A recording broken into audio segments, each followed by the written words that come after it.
Hörmətli dinləyicilər, dəyərli müəllimlər və əziz şagirdlər, sizi gələcəyin işığı FM Məktəb Radiosunun bugünkü xüsusi buraxılışından səmimi qəlbdən salamlayıram. Mən məktəbimizin 6B sinif şagirdi və bugünün aparıcısı Xədicə Əzizli. Hər birinizi 21 noyabr Ümmüdünya Televiziya Günü münasibəti ilə efir başına dəvət edirəm. Bugünkü verilişimiz təkcə bir tarixi qeyd etməklə kifayətlənmir. Bugün televiziya kimi qlobal təsir gücünə malik informasiya vasitəsinin cəmiyyətlər, dövlətlər və fərdlər üçün əvəzolunmaz rolunu elmi analitik və eyni zamanda motivasiya edici yanaşma ilə diqqətə çatdırır. Bu xüsusi günün beynəlxalq səviyyədə qeyd olunması Birləşmiş Millətlər Təşkilatının 1996-cı ildə qəbul etdiyi rəsmi qətnaməyə əsaslanır. Qətnamədə televiziya dünyaların birləşdiricisi, sülhün təşviq edici platforması və qlobal dialoqun mühüm vasitəsi kimi xarakterizə olunur. Həmin vaxtdan etibarən 21 noyabr bütün dünyada media savadlılığının artırılması, qlobal məsələlərin ictimaiyyətə çatdırılması, informasiya təhlükəsizliyi və ictimai şuurun formalaşması istiqamətində geniş müzakirələrin aparıldığı günə çevrilir. Hörmətli dinləyicilər, müasir dövrdə yalnız xəbər çatdıran bir vasitə deyil, elmi tədqiqatlara əsasən 21-ci əsrdə vizual informasiya insan yaddaşından mətnə nisbətən təxminən 60% daha tez bərqərar olur. Bununla yanaşı, aparılmış beynəlxalq statistika göstərir ki, dünya əhalisinin 78%-i gündəlik informasiya əldə etmənin ən etibarlı mənbələrindən biri kimi məhz televiziya yayımını qeyd edir. Bu rəqəmlər televiziya auditoriyasının hələ də çox şaxəli və geniş olduğunu, onun təsir gücünün isə zaman keçdikcə azalmadığını, əksinə daha möhkəmləndiyini göstərir.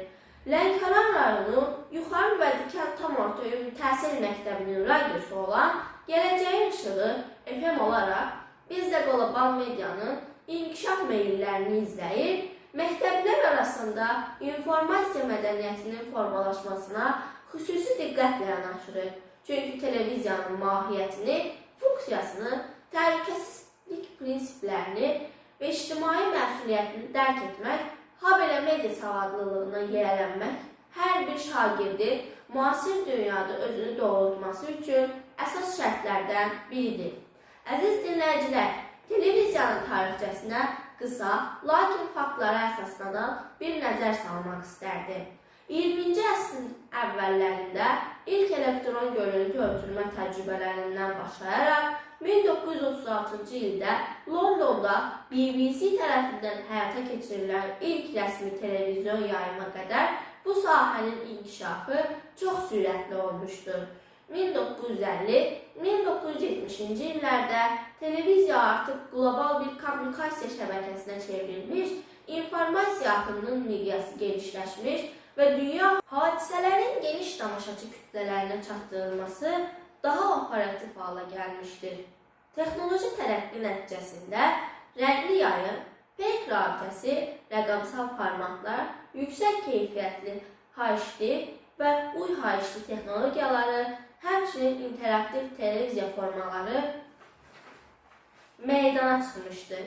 Bugün isə televiziya internetlə inteqrasiya olunmuş vəziyyətdədir və çoxsaylı media platformaları ilə paralel şəkildə fəaliyyət göstərir. Amma ən önəmlisi odur ki, televiziya hələ də ictimai rəyin formalaşmasına ciddi təsir göstərən sosial institut kimi funksiyasını qorumaqdadır. Hörmətli müəllimlər və şagirdlər, televiziya informasiyanın sadəcə ötürücüsü deyil, həm də ictimai dəyərlərin, milli mənəvi kimliyin və mədəni irsin qorunmasında mühüm vasitədir. Bu kontekstdə ölkəmizdə fəaliyyət göstərən televiziya kanallarının maarifləndirici proqramları, elm və mədəniyyətə həsr olunan verilişləri, uşaqlar üçün nəzərdə tutulan əyləncəli informativ rubrikalar və özünü dərk et prosesinə xidmət edən çoxsaylı layihələri xüsusi qeyd olunmalıdır. Azərbaycan mediasının inkişafında dövlətin sistemli dəstəyi, texnoloji yenilənmə siyasəti və milli informasiya təhlükəsizliyinin təmin olunmasına yönəlmiş strateji addımlar mühüm əhəmiyyət daşıyır. Sevimli dinləyicilər, bugün biz təkcə televiziyanın tarixindən və funksiyalarından danışmırıq. Bugün biz televiziya vasitəsilə dünyanı anlamaqdan, qlobal prosesləri düzgün təhlil etməkdən və informasiya məkanında məsuliyyətli davranmağın vacibliyindən söz açırıq. Hər bir informasiyanın doğruluğunun yoxlanılması, manipulyativ məzmunların tanınması, kütləvi psixoloji təsirlərə qarşı dayanıqlılığın artırılması müasir dövrdə ən mühüm bacarıqlardan biridir.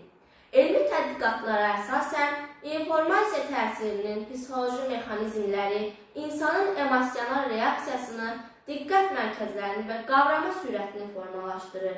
Buna görə də televiziya proqramlarının hazırlanmasında etik kodekslər və peşə standartlarının qorunması vacibdir.